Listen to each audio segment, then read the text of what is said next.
Sveiki, mėly bičiuliai, su jumis sveikinasi Jaunimo naujienos. Norėčiau padėkoti visiems, kas prenumeruojate Jaunimo naujienų kanalą, nes jau peržengėme 11 000 prenumeratorių ribą. Tai didžiulis ačiū Jums. Taip pat dėkoju visiems, kas prisijungėte prie Lietuvos krikščioniškosios demokratijos partijos, kurios pirmininkas esu aš. Džiugu, kad mūsų partija plečiasi ir didėja, nes tik veikdami kartu galime pasiekti gerų tikslų. Jeigu norite prisijungti prie partijos, susisiekite su mumis elektroniniu paštu info@lgdpartija.lt ir mes su jumis susisieksime. Pats LRT rašo, kad trečiadienio vakarą prie Seimo dar kartą surengta protesto akcija "Šalin rankas nuo laisvo žodžio". Šį kartą šūkį papildė ir žodis "nepasiduosime". Nuo scenos netrūko kirčių valdžiai, žurnalistas iš Vengrijos įspėjo, kad Lietuvoje šiuo metu mato daug paralelių, kas vyksta Vengrijoje, o žurnalistė Rita Miliūtė Seimo nekompetencijai parodė vidurinį pirštą. Policijos duomenimis į protestą galėjo susirinkti per 10 000 žmonių. Įdomu, kaip tie žmonės realiai yra skaičiuojami. Čia teigiama, kad susirinko 10 000 žmonių. O pavyzdžiui, proteste prieš nekilnojamojo turto mokestį, kuris vyko 2025 metų balandžio mėnesį, sisteminė žiniasklaida teigia, kad susirinko apie 4-5 tūkstančiai žmonių. Pagal sisteminę žiniasklaidą pilną katedros aikštę gali užpildyti 4-5 tūkstančiai žmonių. Bandžiau skolintis, išmės 11%. Panašus į stalininę Rusiją, kai tave vien už tai, kad tu galvoji kitaip baudžia. Tai mokytojas Astravų atšventė nuolatinį, tai yra nuotolinį sveikinimą kažkokią kalbą, nes jai negalima dalyvauti mitinguose. Laisvė gyvenantoje valstybėje turėti laisvės žodį ir trečias laisvė gyventi savame būste. Dabar noriu jūsų paklausti, kaip jums atrodo, ar mes gyvenam nepriklausomoj valstybėje? Ne, tikrai jums pritariu, ne. Aš manau, kad proteste prieš nekilnojamojo turto mokestį buvo apie 20 000 žmonių, bet jau ir tuo metu paminėjęs ir pasidalinęs savo nuomonę apie žmonių skaičių internetinėje erdvėje, nes pats buvau proteste ir kalbėjau nuo scenos. Ir iš tiesų mus klijavo etiketės, ar ne? Matė viena profesorė, kaip pasisakė, kad čia yra vatnikai, kad čia yra 5-oji kolona, kad šis mitingas nėra demokratinis, kad tai yra prieš žmogaus teisės. Man asmeniškai labai atsibodo tokie epitetai. Ar galim vieną kartą padaryti triukšmo ir parodyti, kiek mūsų yra daug?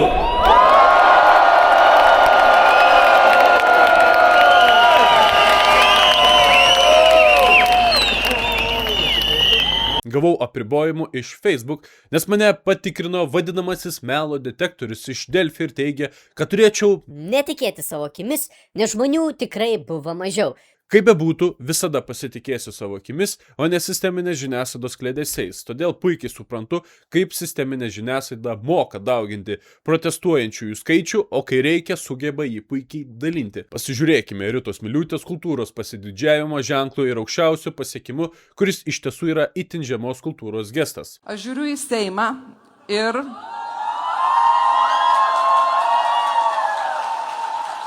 taip, aš Rita Miliūtė. Rodau vidurinį pirštą šitos Seimo valdančiosios daugumos teisiniam neraštingumui, kompetencijos valdyti valstybę nuliui, nepagristoms ambicijoms. Ir aš noriu pasakyti, kad mūsų neišgąsdinsit.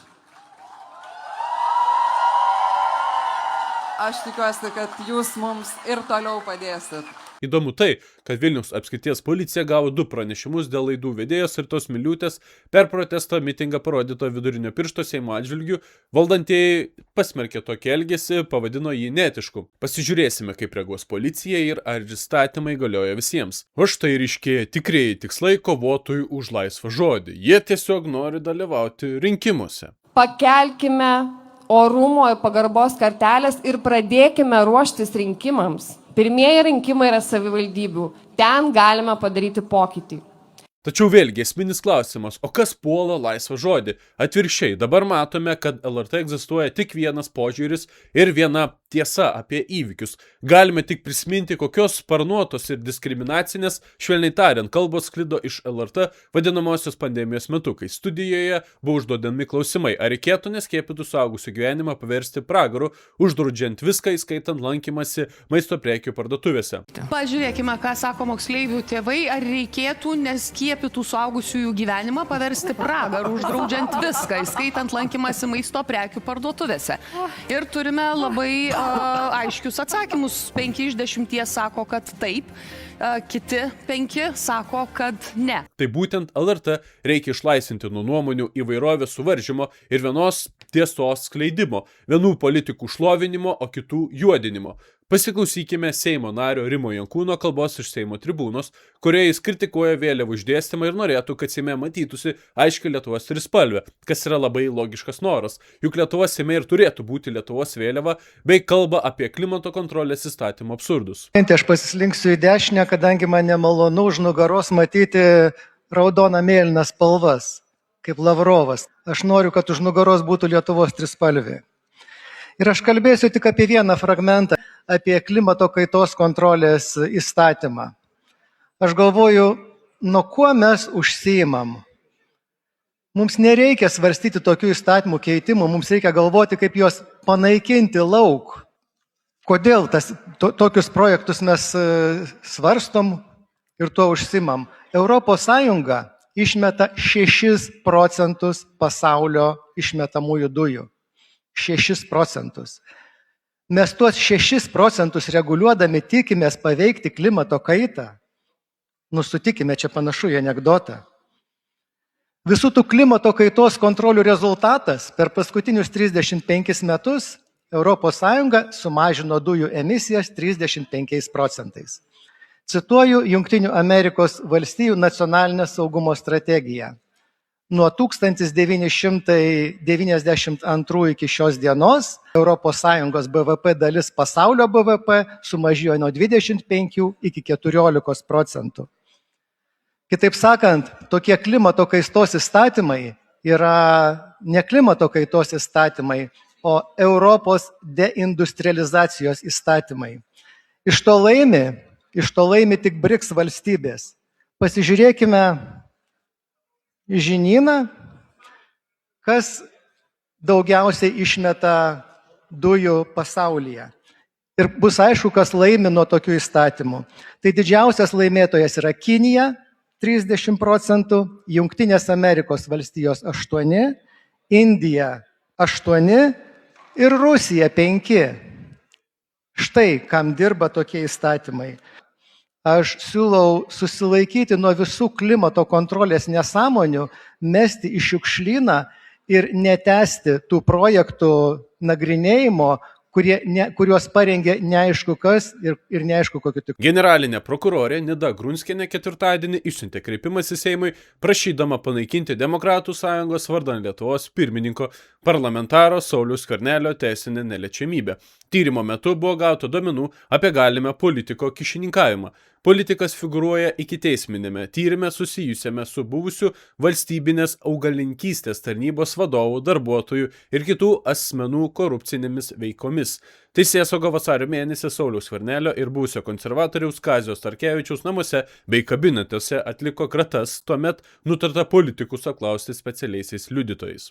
Ignas Vėgėlė viešai kreipėsi į prezidentą, krašto apsaugos ir užsienio reikalų ministrus bei kitų atsakingų institucijų vadovus, prašydamas viešai vertinti Ukrainos atakos dronų skrydžius Lietuvos oro erdvėje, viešai patikinti, kad Lietuvos oro erdvė nebuvo suteikta Ukrainos kariniams dronams, o Lietuvos institucijos nebuvo iš anksto apie tai informuotos. Taip pat prašė atkreipti į tai Ukrainos vadovų dėmesį ir prašyti visais būdais vengti bet kokio karinių dronų patekimo į Lietuvos erdvę.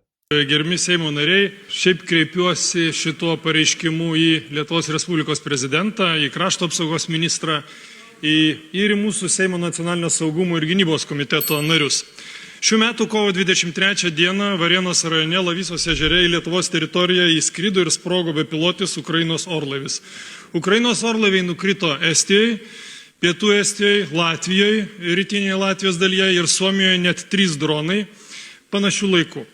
Lietuvos žiniasklaidoje ir atsakingų pareigūnų komentaruose nurodoma, kad preliminarių vertinimų objektas galėjo būti paveiktas radioelektroninės kovos priemonių ir nukrypęs nuo kurso. Keliamas klausimas dėl oro erdvės stebėsenos ir reagavimo mechanizmų veikimo. Čia nelysiu į tos klausimus ir nepradėsiu analizuoti apie tai, kad kol kas Lietuva nesugeba kontroliuoti savo oro erdvės, apie tai buvo kalbama ir dar bus kalbama, bet šiuo savo pareiškimu ir prašymu atkreipti noriu dėmesį į kitą.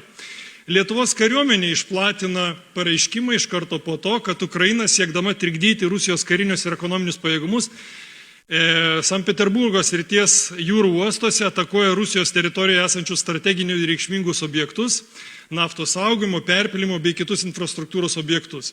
Ir kad Rusijos pusėje taikomos radioelektroninės kovos priemonės gali sutrukdyti tokių bepiločių orlaivių navigaciją, dėl ko dalis jų gali nukrypti nuo numatytos trajektorijos ir patekti į kaimyninių valstybių, įskaitant į Lietuvos oro erdvę. Ministrė pirmininkė Inga Ruginienė teigia, kad Lietuvoje fiksuotas atvejis buvo vertinamas kaip nuo kurso nuklydęs dronas.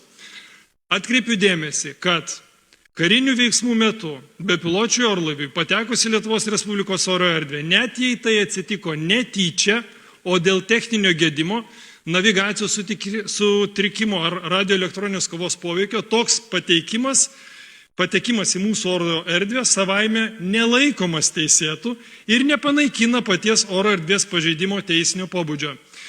Sprendžiant iš viešai paskelbtos informacijos, Ukrainos karinio bepiločio orlaivio patekimas į Lietuvos Respublikos oro erdvę bei išankstinio Lietuvos Respublikos sutikimo galėjo reikšti tiek tarptautinėje teisėje įtvirtinto valstybės suvereniteto oro erdvėje principo, tiek Lietuvos Respublikos teisės aktų reglamentuojančių oro erdvės naudojimą ir valstybės sienų kirtimą pažeidimo. 26 metų kovo 30 dieną buvo paskelbtas prezidento komentaras, kad Ukrainos atstovai diplomatiniais kanalais išreiškė apgailestavimą dėl Baltijos valstybėse įvykusių dronų incidentų. Viename iš Ukrainos portalų taip pat nurodoma, jog Ukrainos užsienio reikalų ministerijos atstovas atsiprašo, tokia minkšta atsiprašymo formuluotė išreikšta Lietuvos, Latvijos ir Estijos atžvilgiu. Tai leidžia manyti, kad pati Ukrainos pusė šį incidentą vertina net vien kaip faktinę karo veiksmų pasekmę, bet kaip teisiškai ir politiškai reikšmingą situaciją. Todėl, mano supratimu, būtina Lietuvos valdžios institucijoms įvertinti šį faktą ir labai aiškiai nuo jų atsiriboti. 27 dieną kovo po krašto apsaugos ministro vizito Ukrainoje buvo skelbiama, kad buvo kalbama taip pat ir apie poreikį ieškoti sprendimų, kad būtų galima išvengti arba kuo labiau sumažinti atvejus, kad karinių veiksmų metu bepiločiai orlaiviai nepatektų į kaimyninių valstybių oro erdves. Vakar Estijos karinė žvalgyba rekomendavo Ukrainos kariuomeniai, leidžiant dronus, vengti Estijos oro erdvės. Apie tai paskelbė Estijos ginkluotųjų pajėgų žvalgybos centro vadovas pulkininkas Ants Kivisek. Šiandien Rusija įspėjo visas 3 Baltijos valstybės, tame tarp ir Lietuvą, apie tai, kad oro erdvės suteikimas arba jos tinkamas nekontroliavimas viena iš kariaujančios valstybių pusėm, dronams tokių, sulauks atitinkamo atsako. Kol kas iš Lietuvos institucijų jokio oficialaus atsako nėra. Primenu, kad pasinaudojimas mūsų erdvė ir Lietuvos nereagavimas į šios pažeidimus gali būti vertinamas kaip įsitraukimas į karą vienos iš kariaujančių šalies pusėje. Kreipiuosi į Lietuvos Respublikos prezidentą, krašto apsaugos ministrą, kolegas Nacionalinio saugumo ir gynybos komitete viešai paaiškinti ir viešai patikinti, kad Lietuvos oro erdvė nėra naudojama ar kitaip siejama su tokio pobūdžio bepiločio atakos dronų skrydžiais. Kviečiu atkreipti viešai Ukrainos dėmesį į tai, kad tokių incidentų turi būti siekiama išvengti. Parama Ukrainai yra viena, bet įsitraukimas į karą yra visai kas kita. Šį kreipimąsi išsiųsiu raštu ir prezidentui, krašto apsaugos ministrui ir kitiems atitinkamiems Lietuvos pareigūnams. Ačiū. Izraelio ministras pirmininkas Benjaminas Netanyahu ketvirtadienį pareiškė, kad Izraelis toliau smūgiuos Irano remiamai grupuotei Hezbollah visur, kur reikės, Izraelio smūgiams drebinant Libaną, nepaisant paliaubų kare Irane. Jungtinių tautų generalinis sekretorius Antonijo Guteresas trečiadienį įspėjo, kad mirtini Izraelio smūgiai Libanui kelia didelę riziką trapioms Jungtinių Amerikos valstijų ir Irano paliauboms. Jungtinių Amerikos valstijų vadovui Donaldui Trumpui reiškia nusivylimą dėl dalies NATO šalių laikysenos konflikto Irane atžvilgių. Krašto apsaugos ministras Robertas Kaunas sako, Lietuva tarp šių valstybių nėra minima. Todėl, pasak ministro, bent kol kas mažinti dislokuotų karių skaičiaus šalyje Jungtinės valstijos neplanuoja. O ką jūs, brangūs žiūrovai, galvojate apie šias naujienas? Savo nuomonę galite palikti komentaruose. Iki.